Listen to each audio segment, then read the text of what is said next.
Hey T, how you doing, man? I'm good. Thanks for having me. Absolutely. So we can't wait to hear about all the things that you got going on with Jack Daniels and your career history and all that.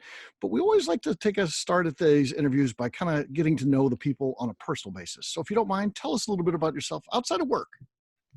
Yeah, let's see. I live in LA.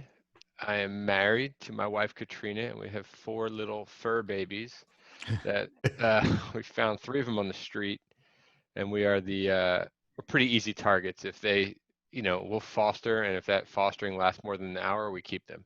They're like high-fiving each other. Yeah, Yeah, I think there's like a little Suckers. network on the street, like go hang out in front of that house. right. Are suckers. Yeah. Um, but yeah, and my whole life, all I wanted was big dogs, and now I have four dogs that weigh combined about 35 pounds. So, but I couldn't love them more. So Yeah. what are you gonna do? Yeah. Nice. You can never look And cool though with those little ones on a leash, walking them around. I don't know. The big dog, you look cool. I always feel, but you can't. yeah, You can't look cool with a little tiny dog on a leash. no, and then they always bark like they're big dogs. Right. Yeah. That's right. They're Yeah. always the troublemakers. The big dogs just kind of look at them like, "Come on, are you Yeah. serious?" Yeah. I leave things behind that are bigger than you, so just shut up. Yes, exactly.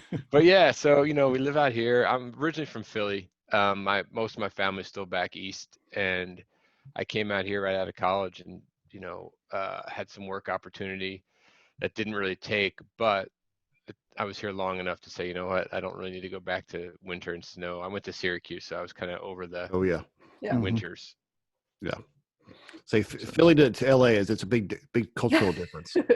Yeah, and Philly's a great town, and since I've left, it's gotten better. I don't know if there's any coincidence there, but um, I love, I'm happy my family's still there. I love going back to see them, and my mom lives right downtown, so everything is walking distance, and that's the one thing that you don't really get in LA, where when you're in this city like Philly or New York, Chicago, you can walk everywhere. Mhm. Yeah. Awesome. We love to, obviously we love to talk about, your career, but you really, you're kind of got started from the bartending perspective. So how did you going to get into that, and then how did that progress into what you're doing now?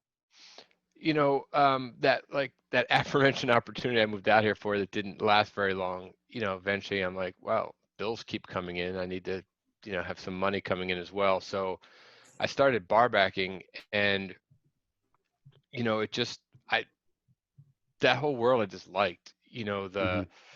meeting people and the creativity behind the bar, and it was, this is pre-cocktail revolution, so it was more about cultivating regulars and creating an environment that was fun that people wanted to come to. And it was always like, I'll do this until the next thing takes off.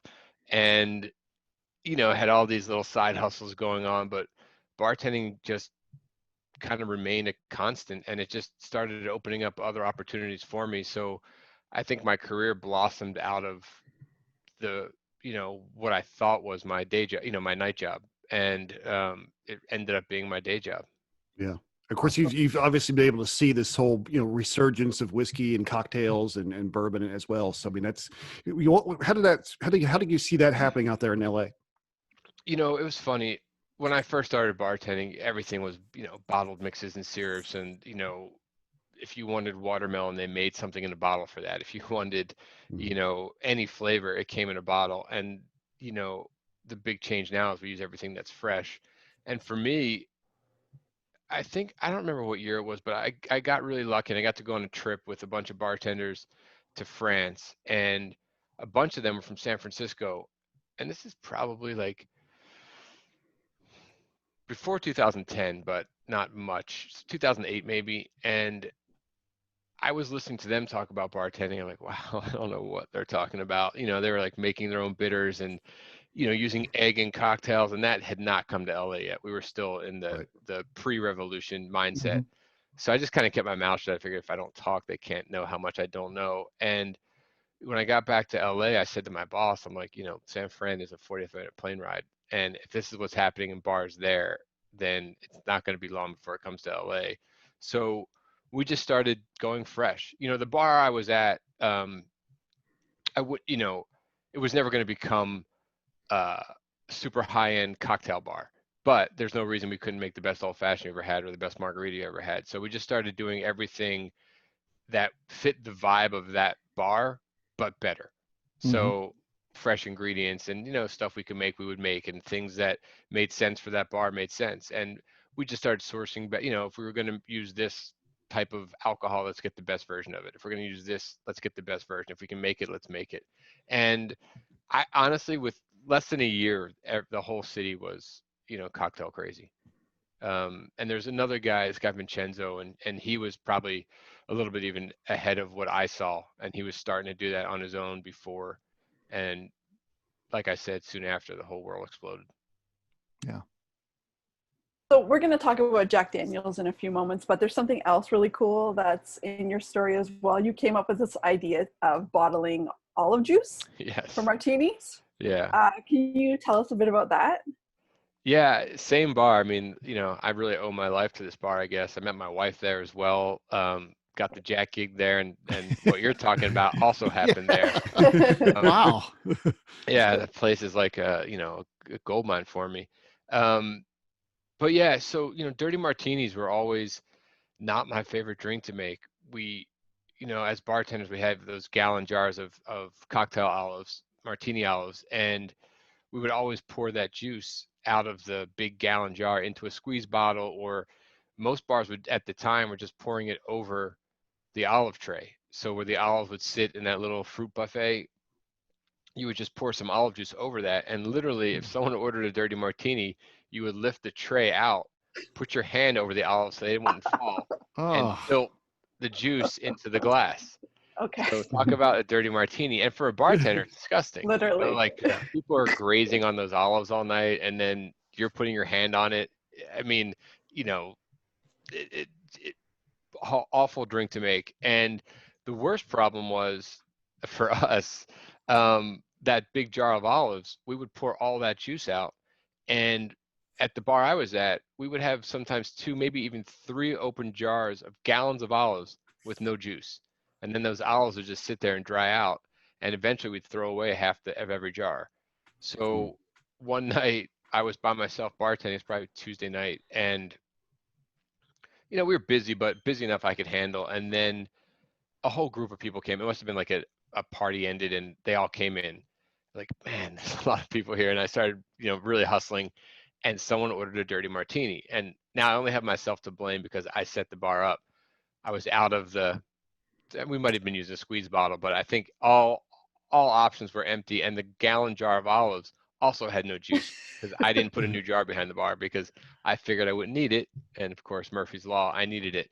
So now I had to leave the bar, spend about 10 minutes to make this drink. And after I finished making it, I'm like, I can't believe no one bottles olive juice. And I was like, oh shit, no one bottles olive juice.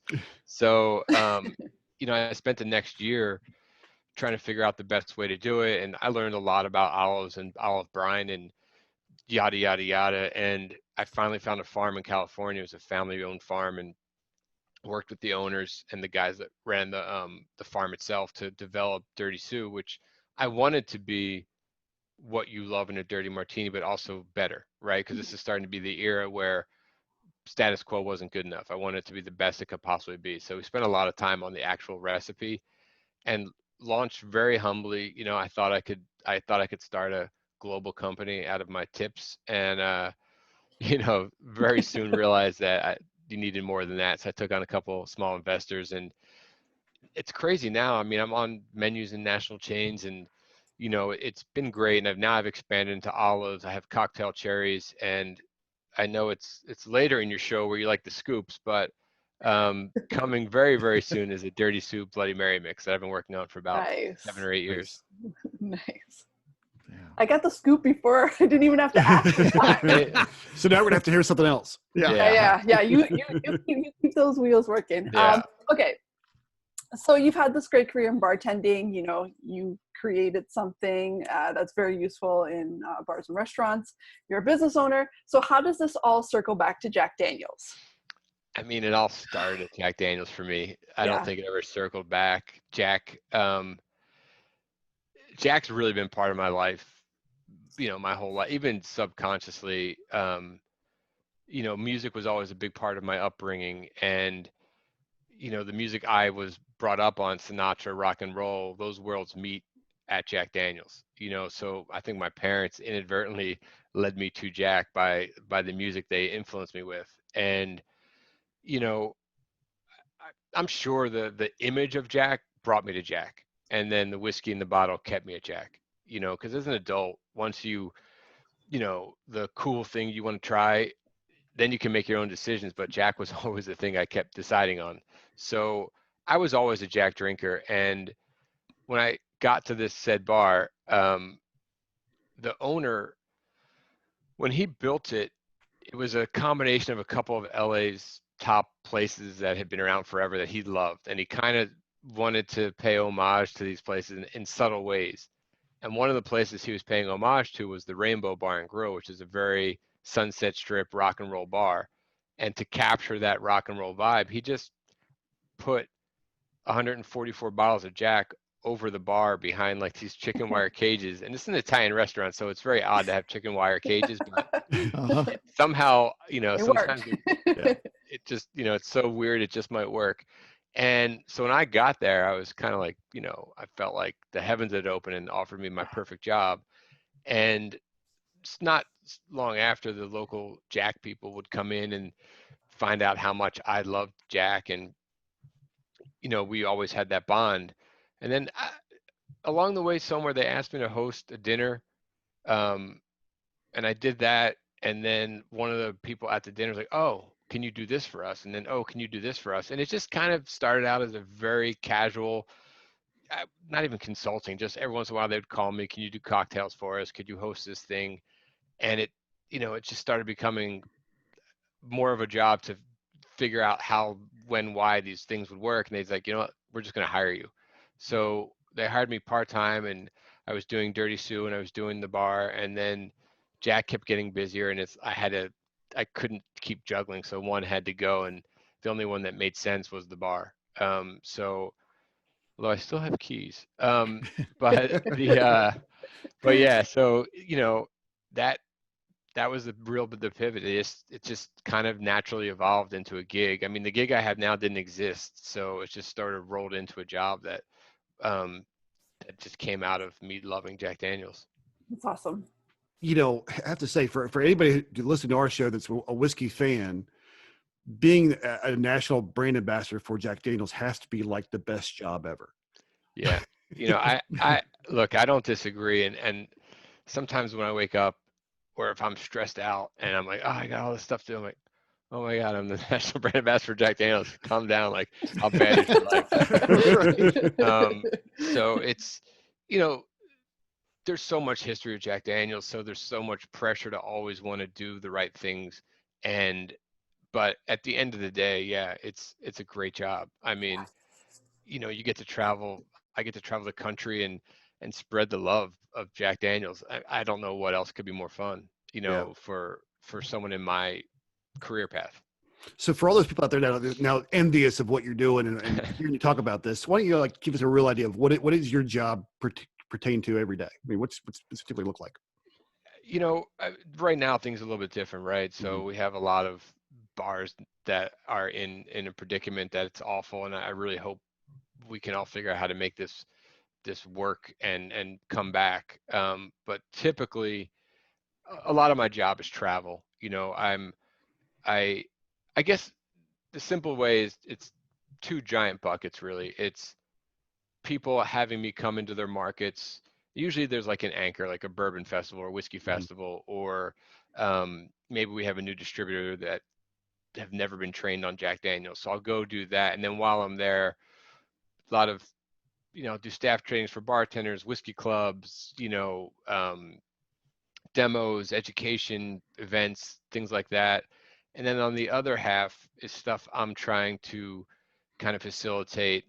We just launched Jack Daniels cocktail bitters that I've been working on for too Mhm. long, That's 3 or 4 interesting. years, and it finally just came out because I really felt that Jack is so unique among American whiskey and even among Tennessee whiskey. So why not make a bitters that really pairs well with Jack Daniels specifically? Yes, they'll work with other whiskeys, but they really were made with the flavor profile of Jack in mind so that it really complements Jack in cocktails. So that was a real fun project to work on.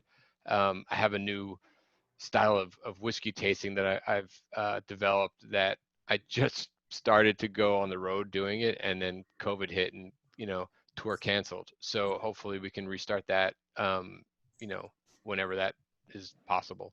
Yeah. So half of it is I guess request driven, and half of it is me trying to figure out ways and new ways and fun ways to tell the Jack story, because it's such a big brand, it's just there, and I think people always think they might know it all about Jack, and I probably felt the same way.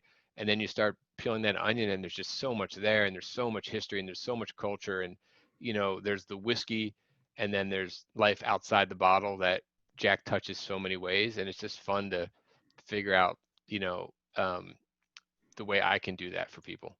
Yeah. Yeah. And obviously with your bar experience, you've got a lot of empathy for what a lot of these bars and bartenders and staff are going through right now. So hopefully Yeah, that'll be something you can bring to the table too once you get out, yeah, out on the it's road. look, Brown Foreman's been incredibly supportive of the restaurant and music world, doing so many good things, and all these other issues that keep coming up. It's for me working for a company, I think a lot of us think of corporate America as over there, and to work for corporate America basically and see how well Brown Foreman responds to all of these. I mean, back to back to back, it just seems like when we're finally, seeing the light of one, another one hits, and to watch them pivot and I mean, continue to support one and pivot to supporting another, it's been incredible, and it's very in inspiring to me as an individual to be like, what can I do more? Because I have friends that call all the time, like, this is happening, blah, blah, blah. And, you want to help everyone. And, no one has the answer yet, but I think A, having the conversation, and B, being there to try to support and do whatever you can helps. Because we know one step leads to a second step to a third step. Before you know it, you're on top of Mount Everest. But if you never take that step, you're always at the bottom of the mountain. So I think we just have to continue to take these baby steps until we collectively solve all these issues. And, we will get through it, but we have to really rely on each other to do it, because I don't think one person is going to solve the world's problems. Yeah. Yeah. Well said. So, I think going back to the whiskey, Jack Daniel's, obviously it's a brand I think everyone knows, has had some experience with. Old Number 7 is about as iconic as they come in the whiskey world. But I don't think people always realize just how diverse the portfolio is that Jack offers. Can you kind of walk us through some of the, the different offerings? Yeah, so for all of our lives, we've always known, Jack Black Label. And in the 80s, when American whiskey was not really, we look at what American whiskey is doing right now, and that was not the 80s. And people were really looking for lighter, less flavor, less character, and that was vodka. And our distillers said, well, if people want something approachable, let's develop something more approachable. And that was really the impetus for Gentleman Jack. And, Gentleman Jack takes Jack Daniel's, our Tennessee whiskey, and then puts it through a second level of charcoal mellowing, which really makes it a very approachable whiskey. And I wouldn't call it a starter whiskey. I would call it a unique whiskey, right? To my knowledge, it's the only double mellowed American whiskey in the world. So that's a really cool thing, to be the only of something. But forgetting the title, it's also a very unique whiskey in its flavor profile by being double mellowed. It is a great whiskey if someone does come to the bar and say, hey, I normally drink XYZ and I heard whiskey's all the rage. What should I try? Now, if I gave them 107 proof, whatever bourbon, I'd be the worst bartender in the world, right? They would just run from whiskey. Right. But you give them Gentleman Jack or Gentleman Jack cocktail, and like, oh, whiskey's kind of good. I dig this. And then it could keep them on Gentleman Jack, could start their journey. I have friends, parents, friends who are in their 70s who are just discovering Gentleman Jack after a life of drinking whatever and loving it. So it's a pretty versatile whiskey, and it plays well in cocktails because it doesn't shout, look at me. It's like, hey, I can balance with you. And then on the flip side, a decade later, people started looking for flavor again, and they wanted bigger, bolder. So we came out with single barrel. And, single barrel in itself isn't only going to make a bigger whiskey, but it's aged a little bit longer, and it's 94 proof. So just comes out starting off as a bigger whiskey. And because of its age on the top floors, it gets more heat. The whiskey inside the barrel gets much more play with the oak and the flavors of the toast and the char.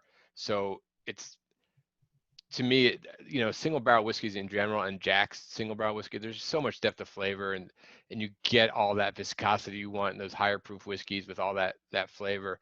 And those three were kind of our core whiskeys for a few years, and then people wanted more, people like new, people like different. So we started seeing rye, bartenders really reading old books and discovering rye for the first time, and there wasn't that much rye on the market. So it took us a while, but we finally made a rye, and it's been great. And now we have a single barrel rye, part of that collection, as well as our straight rye at 90 proof.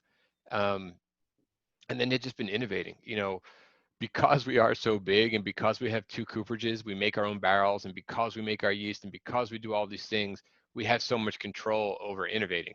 So our distillers have just been having so much fun creating. There's a whole series that is sold right now only at the distillery and in some parts of Tennessee.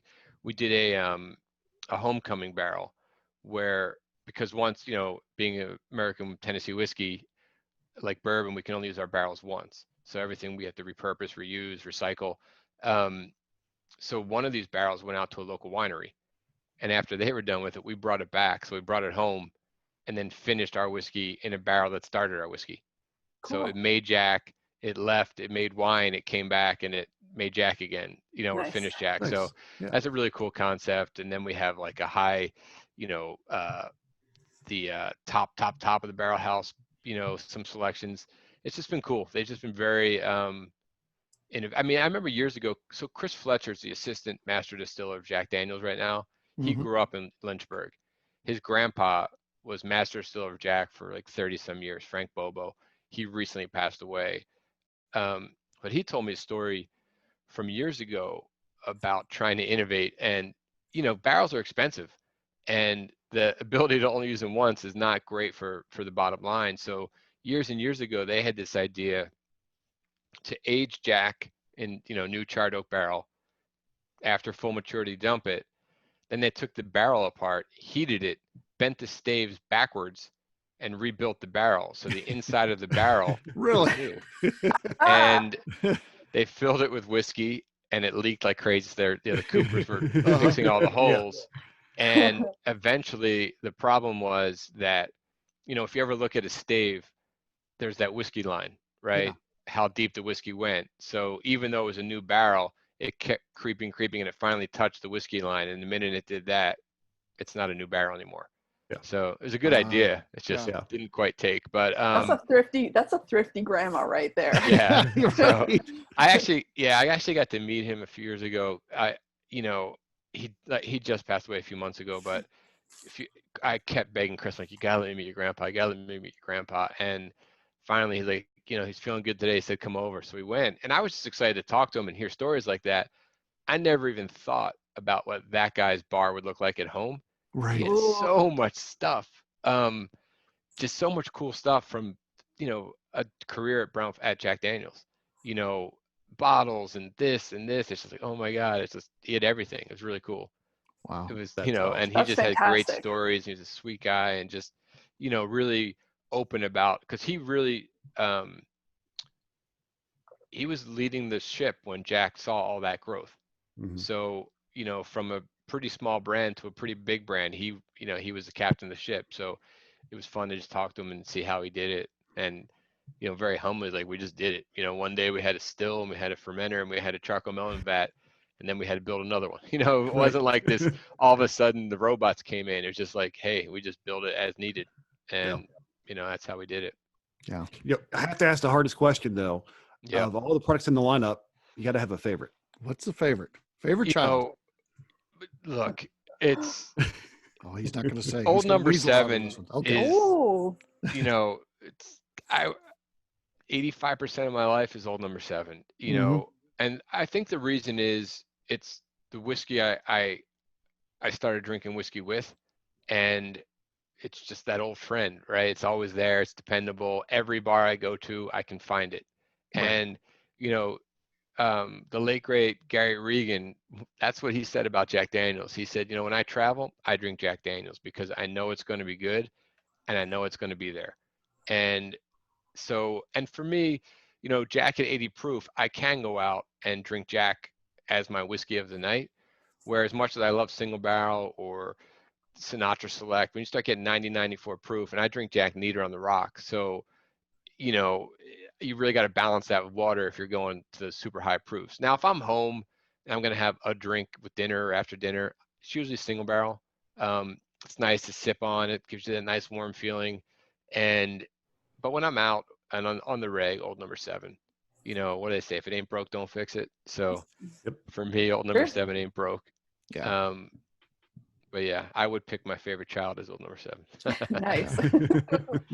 When you represent Jack Daniels like you do, that has to be equal parts product knowledge, which you certainly have, but it also has to be history. Such a great history with that company.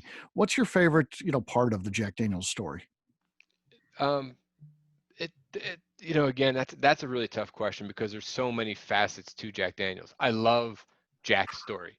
You know, I love hearing about a little kid, you know, again, records weren't amazing, but let's say around 8 years old, left home with consent, you know what I mean? And then went to work a few miles away, which back in 1800s is a day's journey, you know, or at least, you know, walking it's an hour or so. To be that far away from home on your own is crazy.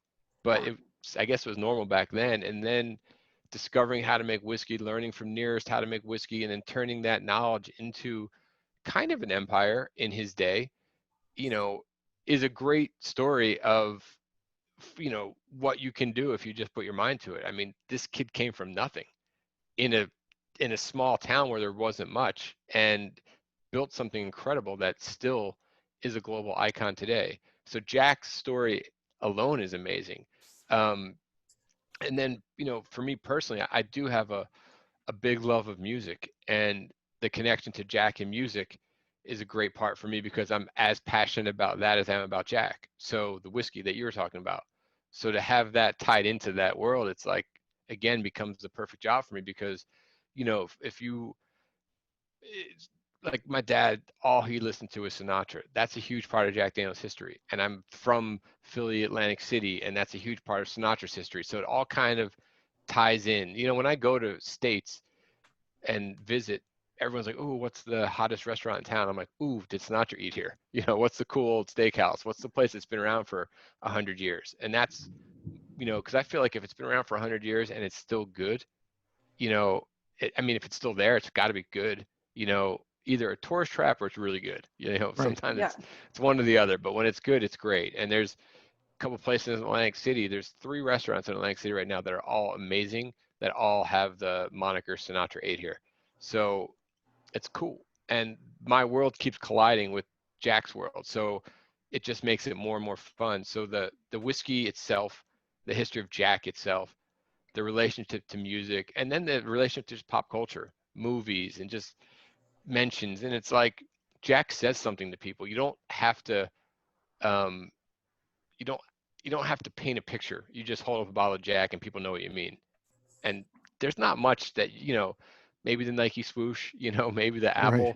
There's only a few brands where that icon, that emblem of Jack's label on a shirt says so much. I mean, there's a reason so many bachelor parties and bachelorette parties use the label to say, no, we agree with that. You know, and and bands do it. Guns N' Roses did it. You know, it means something to people. And that's a hard thing to do when you're a brand of a product, to have a life outside of that core product.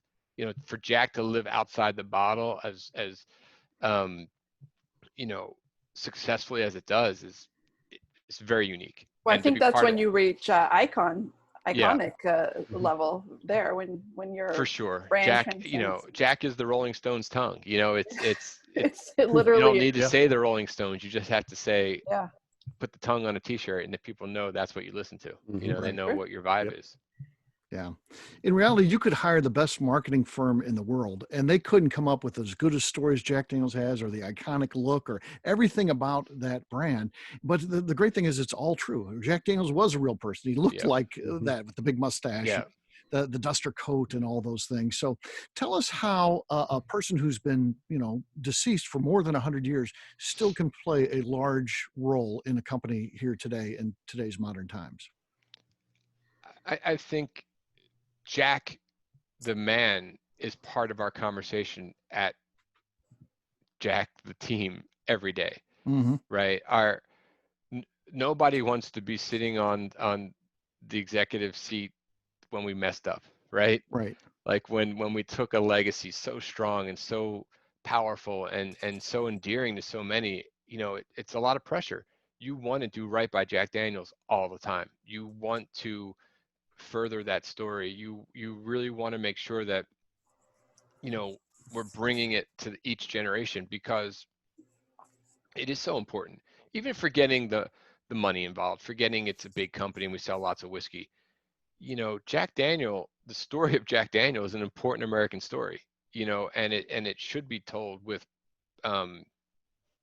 hope, and it should be told with pride, and it should be told with the knowledge that this is part of where we came from, and it's still here today. Because it's really upsetting, especially now, and you see some of these stores shuttering, stores that have been around forever, and you're like, wow, they're going forever, like they're not coming back. And Right. Jack is a part of our conversation all the time, and I think that's how it's, we've never cartoonized Jack Daniels into a character. Right. It's that old picture of Jack you're talking about, with his long coat and his hat and his mustache, and that's just Jack. And we want to make sure that now, then, going forward, that it's always in our minds, like, how do we make sure that we do right by Jack Daniel? And don't you have a checks and balance you feel with the fans, because such a unique and iconic brand? You feel like you have ownership of that brand, of Jack Daniels, when you drink that whiskey. It's different than so many other companies. You feel like you're part of that if you are a Jack fan. Yeah, it's very weird how personal it becomes to people, Mm-hmm. and myself included. Yeah. Prior to working for Jack, I felt like I was the biggest Jack fan. Like Right. I had a stake in the company, and I was just a bartender in LA that liked Jack Daniels, but I felt something because of it. And a lot of people do. I meet people all the time that come to me with their cell phones and like, check this out, and it's their living room, and wall to wall Jack Daniels. And if it's a guy, a lot of times I'll say, "Are you married?" And when they say yes, I'm like, "Wow, you have a very forgiving wife." Because even you can't get away with that, ET. There's definitely right now, I think we have a little bit of a pause on Jack things in the house. Because it's you just want it all, right. And it's such cool stuff. And some of these people show, and it's not just men, it's women. They'll show me, they designed this, they did this, they had, their dog's named Jack. It's all of it, and people really do. There's tattoos. There's all. I mean, how many songs have been written about Jack Daniels? It's just part of people's lives. It's really becomes. Jack's a lifestyle. It's not so much a brand of whiskey. It becomes a lifestyle. True. This is exactly what it is. It's a lifestyle. Mm-hmm. So you touched on this earlier with Frank Sinatra, but there's a lot of celebrities who have openly talked about their affinity for the brand. Do you have any cool little stories you could share with us? Yeah, I can 100%. There's so many cool stories about Sinatra. When he discovered Jack Daniels, it was a relatively small brand, and Jackie Gleason introduced Sinatra to Jack Daniels, and he fell in love and was really never seen without it since. And eventually he would go on stage and hold up his glass of Jack and tell the audience, "This is the nectar of the gods." And Sinatra was not a blip on the radar. He was arguably the most influential entertainer of our time. So people wanted to try Jack, and that really sent Jack on a course of success that took years to catch up to. By the late 50s, Jack went on allocation till the late 70s. And if you think about that, that's crazy. Jack Daniels, Old Number 7, was hard to get for 20 years. But one cool thing I will say about Sinatra, like a fun story that you won't hear in a book, in 2015, it was Frank's would-be 100th birthday. So we had launched Sinatra Select as like with his family in mind, like they were part of the process of making the whiskey and the packaging and everything to kind of, say thank you to Frank for all he did. And right leading up to his birthday, cities were trying to figure out how do we celebrate Frank's 100th and would-be 100th. And in LA, one of my coworkers, we made this Sinatra night out, and we did it 4 or 5 times leading up to his birthday. And we would have people meet us at Capitol Records, and they set up the studio, Frank's studio, like Frank was there with Frank's actual microphone. It was in a little wooden box, and with a Sharpie, it just said Frank on it. And That's crazy. they had a microphone on the cable, his stool, his little carpet, Quincy Jones piano. They had Nelson Riddle's music stand, and people could go and take pictures like they're singing, and we toasted, and I would tell stories. And then the guy who was hosting us from Capitol Records, he's like, look, I didn't spend a lot of time with Frank. I was coming into Capitol as Frank was kind of done his career, but I did produce duets too. So he did get to meet Frank and be part of that process. He said, but the coolest thing, years later, we did a roundtable radio interview with Perry Como's daughter, Dean Martin's daughter, one of Frank's daughters, some other icon's daughter. And it was like women in music kind of thing. And I guess it must have been, if that was music, it must have been Tina Sinatra. So she was there, and she reached into her bag and says to this producer, do you like Jack Daniels? He goes, yeah, sure, I like Jack Daniels. And she pulls out a bottle of Jack, and she's like, this is my dad's last bottle. Want a nip? No. She That's poured him a little awesome. sip of Jack from Frank Sinatra's last bottle. That's Wow. pretty awesome. Yeah. It's pretty crazy.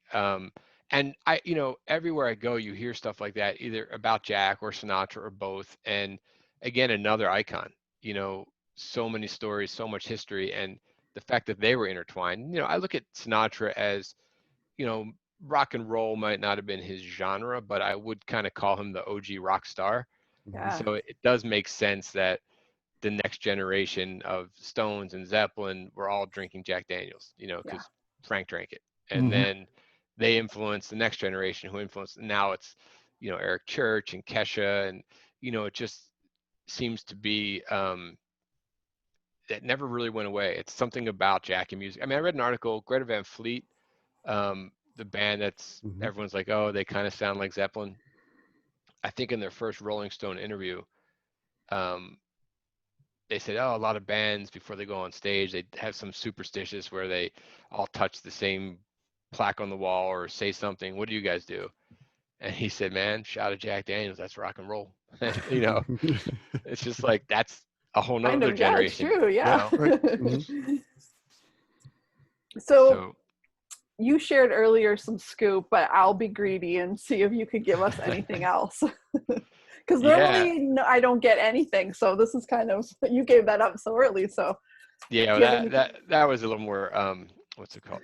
Self-motivated. But I'll give you a funny scoop. So, and you can only really get this scoop if you go tour Jack Daniels. So since no one's going anywhere, I'll give you this little tidbit. So Jack Daniel himself was a big man in personality, but a smaller man in stature. He was 5'2", fully grown, with a size 4 shoe. So in honor of him, his nephew had made a statue of Jack, and it was in front of the cave that Jack discovered after learning how to make whiskey on the farm with Nearest Green. When Jack moved his operation to Lynchburg, the cave of water was what brought him there. It's a limestone cave, produces iron-free water. It's just a perfect source for making whiskey. So Jack set up his still in front of the cave in the beginning, and that's where he made whiskey. So in honor of Jack, his nephew had built a statue to scale. So size 4 shoe. But the statue kept falling over because the base wasn't big enough. So they had to remake the statue. And if you go now, you'll see he's probably got like a size 7 shoe, which is not accurate. That's awesome. So that's a little fun scoop. But and the statue's on a bunch of rocks, like rocks cemented together. So it's like, and people stand there and take pictures. And the favorite joke of the tour guides is, "Oh, there's Jack on the rocks." Like it's, Oh, that's awesome. Wah, wah, wah. yeah. So, ET, this one's Good times. totally off the wall, though. So, uh, you and I recently did an event together. I didn't remember this at the time, but when I'm researching for this interview, I saw the Dirty Sue brand, and it took me back to 2005, circa, right around that time. I had a blog. I wasn't, no podcast, obviously, that wasn't even thought of at this point, and I wasn't doing anything in the bourbon industry or anything like that. But I did have a blog where I wrote liquor reviews and other products that were associated with liquor. It's called Killer Hooch. And you were one of the first people featured in that. Do you remember that by chance? You know, it's funny when we connected for the last thing we did. Oh my God, that name sounds familiar. And I kept thinking to search your name in my email, and I just never got around to it. And then when you sent me that note and about Killer Hooch, like, oh my God, that was part of my press kit back in the day. And I did. It was Nice. 2007, I think. Okay. I saw a bunch of emails between us, and I even clicked on all the links, but they're not there anymore. But it was funny. Yeah, it was a crazy small world. Yeah. Because you were one of the very first people to write about Dirty Sue. Yeah, that is crazy. Yes, that website still exists. Some guy who used to send me liquor took that when I quit. Yeah, I saw that it's great. there, but it didn't Yeah. go back. It seemed like it wasn't the same thing. Yeah, definitely not the same. So yeah. Well, that's weird stuff. Like I said, no idea at all. And but yeah, when I was like Dirty Sue, wait a minute. Yeah, I it's was like, that yeah. you're the second person that has come back later in life. That we had to start together at the beginning of that. I was bartending years ago, and I don't know if you know a guy named Dan Dunn. Yeah. He's a writer and does a podcast, and he's an LA guy. And I didn't know him, and he comes into the bar, and he has a book, his first book, and they just had the book launch party, and he's so happy, right, as he should be. So we're talking. I'm like, oh, what's your book about? And he's like, I read about booze, this and that. I'm like, oh, that's cool. He's like, yeah, here's a copy. And we're talking more, and then he started coming into the bar, and eventually I'm like, hey, I just started this company. You should write about it. Like, what's it called? I'm like, 30 Sue. He's like, I already wrote about it, and he did. But he wrote like this article in like the Metro, which is a train, it's an East Coast on the trains. It's given away, and I guess he used to write like a booze column, and he wrote. So it's just funny that things keep coming back. Mm-hmm. You had a much bigger gap. I mean, we're talking 13 years. 13 years. Yeah. Yeah. That's crazy. Yeah, that is crazy. All right. Well, what does the future hold both for you personally as well as your company, Jack Daniels? For Jack, it's constantly doing what we're doing, but also trying to, what else can we do? Whether it's, right now, it's a lot more about giving back and what we can do as a big company and how we can really make an impact. I mean, we just actually partnered with Uncle Nearest Whiskey to, Nearest Green. It's a shared history for both brands. Mm-hmm. So we have this entire program to help mentor and give opportunity to African American men and women that might want to get into the distilling business. So it's starting with trying to finally get this program accredited at the Motlow College in Tennessee for a distilling program, and then mentorships. And it's a 3-pronged process to really not just say, here's a blank check, go be better at things. It's like we're really going to be involved in helping recruit and train and give opportunity to people that want to, and even people that are started, like African Americans that are already distilling, how we can help them with their business, giving them some of our assets, letting them work with some of our teams to try to see if that can help them grow. That's awesome. So, stuff like that, to me, it's amazing that, because everyone always looks to big companies to write big checks, which is very helpful, but it's also great to use your know-how to help as well, because, that can also lead to longer term growth. In my opinion, mentorship goes a long way. I think people don't really realize that because the money is the bottom line, but the mentorship really is what gives you longevity in anything. Yeah, it's kind of that, what's the old adage, give a man a fish, he eats for a day, teach a man to fish, he eats for life. Exactly. So that's really helpful. And then in Jack, the company, the whiskey world, we have a lot of of innovation, a lot of cool ideas coming out in the bottle, which some of that I can't talk about, but there are some really cool things coming out. And it's constantly,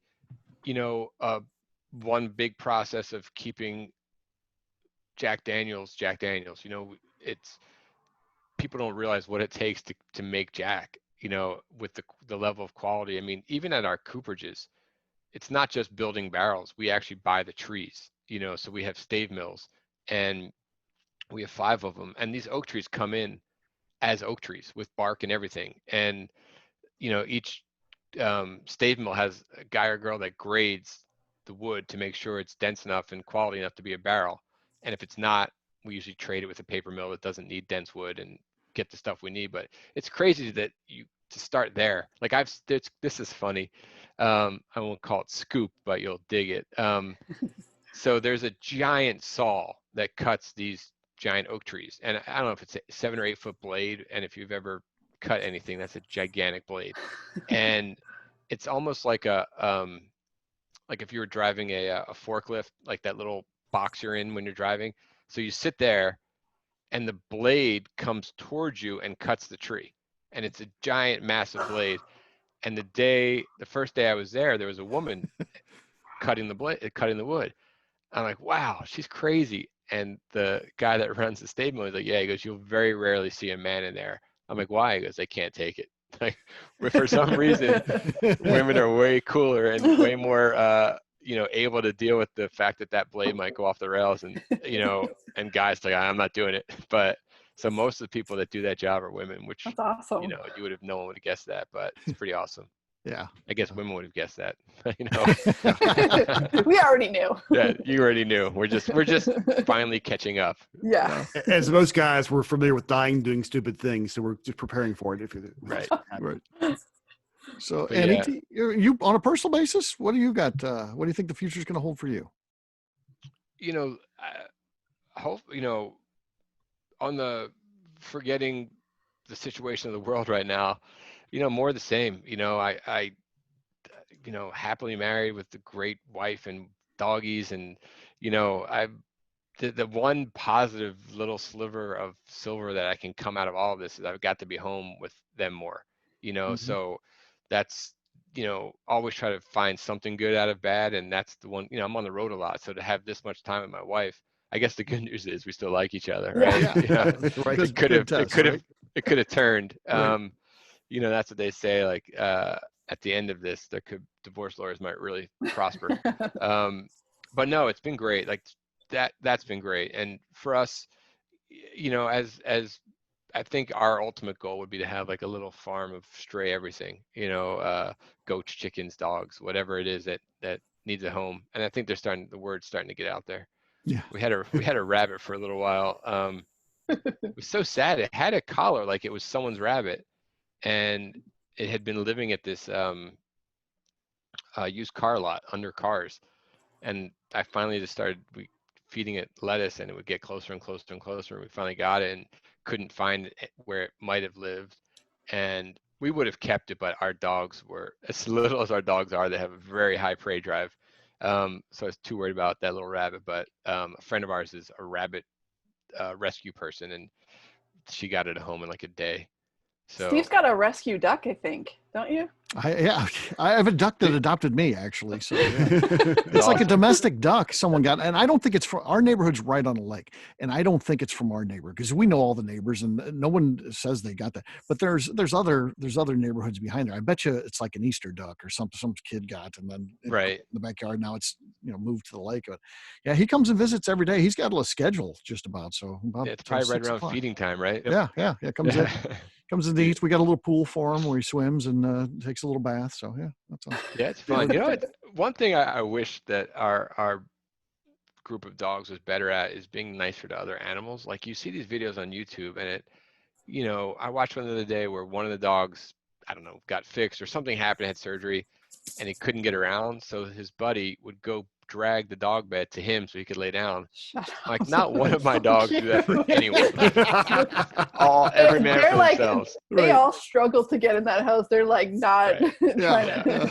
But it's crazy how like one of our dogs is the littlest one's a Chihuahua, and we found him in our neighborhood. Now we live right at the base of like the Studio City Hills, so it's tons of foliage and trees and critters. And when we found him, he was covered in fleas. So it wasn't like he'd been on the road for an hour. He definitely was, you know, a street dog for a minute. So he survived coyotes and raccoons and whatever else. So scrappy little guy. Now he's like the frailest little baby. Like, I'm like, you could never survive on the street anymore. He's Like, living the life he was always meant to live. I know. Like, Hustled too hard for too long. yeah. Yeah. He, like, literally, you know, it gets pitch black here at night. So sometimes we'll go out at night and he starts growling in the beginning. And I'm like, I don't see anything. And he'll keep growling. I'm like, dude, relax. Like, there's nothing here. And then a second later, there's a coyote. And I'm like, wow, he really has that survival. Now, coyotes will walk right up to us before he realizes. I'm like, wow, you got soft, man. You really got soft. Oh, man. DT, it's Good been times. awesome, man. Yeah, good getting to know you a little bit better, talking about the brand and all of the cool things that you guys got going on. So really appreciate you taking some time to talk with us. Thank you guys for having me. It's good. I'm glad we reconnected after all these years. Yes, absolutely. I look forward to whatever our next project is. I hope it's not 13 more years. Yeah, Thanks for that. exactly. We'll definitely stay in touch. Thanks, my friend. All right, take care.